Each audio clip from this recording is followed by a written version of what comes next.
What's going on? It's your boy Sermon at Sermon's Domain on Twitter. Tory Lanez's debut album, I Told You, is here. When he first started the promo, I was very disappointed in it, simply because it was revolving around Drake.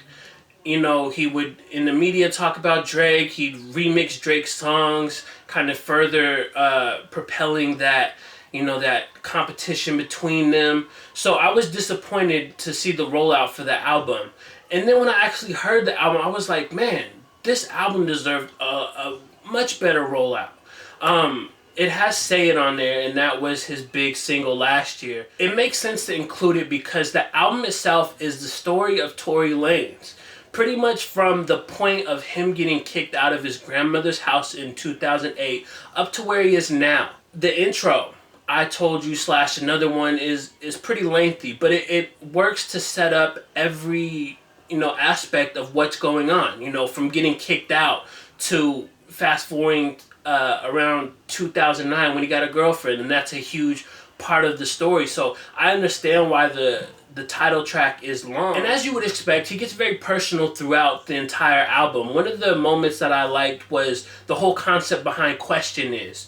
It reads like one deep diary entry. He opens up the record talking about how his girl had 3 abortions for him. Like, that's some heavy stuff. And then he goes on to talk about how, like, the street life is affecting his life with this girlfriend, and then ultimately he ends up losing it all.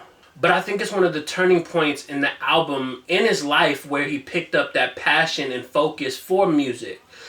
His frustration seems to come full circle on Loner's Boulevard. It's a record that kind of talks about how he would release mixtape after mixtape. And as someone who was like around in that day from, about, I want to say 2011 was the first time I listened to Mr. One Verse Killer.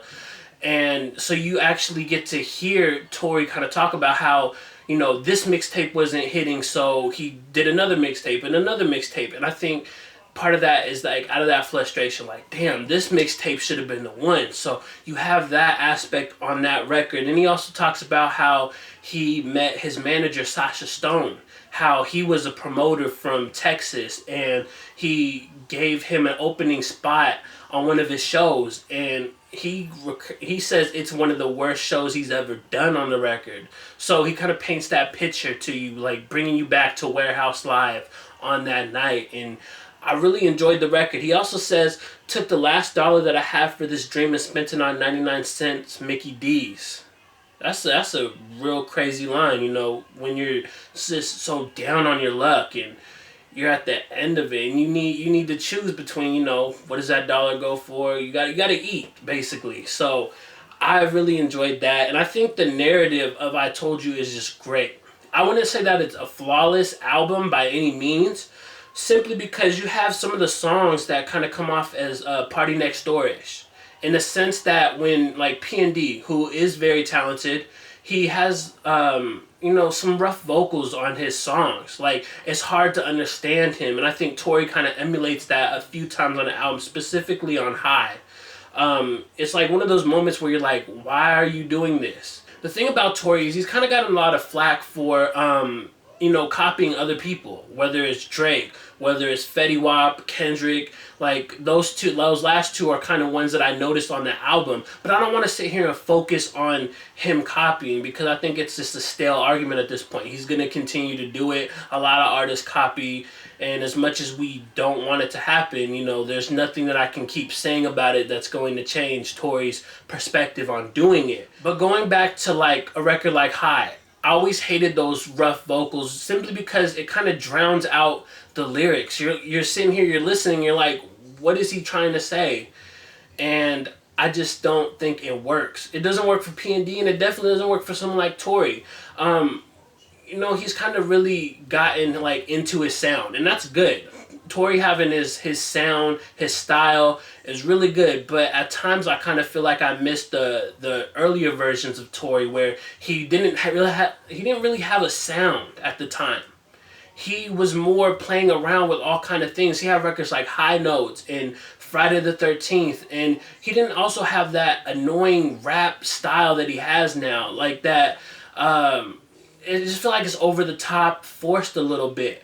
But like in his earlier days, he would flow, and he would really flow. And I'm not saying that he's not, you know, spitting some good stuff here, but it's like the voice kind of makes it to where you're like, ugh. And then you got like 4 a.m. Flex. I like that because that, even though it's Kendrick-esque, it's, you know, more, it feels more natural. It doesn't come off as forced as like when he raps in the intro. In some ways, maybe I just refuse to grow with Tory, and that's fine because I like the majority of the album, but I do have, you know, these little issues here and there. There is a point in the album towards the end, at the end of Loner's Boulevard, where Interscope presses play on Tory's song.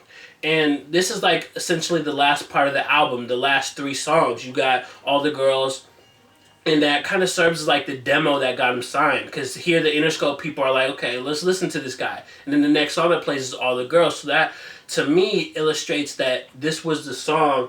Maybe it's not even the actual song that got him signed, but it's, on the album, it's the song that they heard that they were like, okay, we got to sign this guy. It's talent. And I think it could be a hit. You know, he's been pushing Love, and there was another record.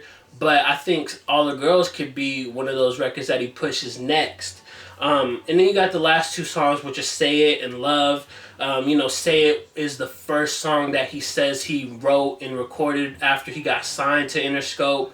And, you know, Love ends the album. I just like how it all happens. It's really a cool ending for me to kind of sum up where he's at in his career currently. Tory has kind of acknowledged on Twitter that he's not going to sell a lot of copies. And I don't think that should be the goal for him.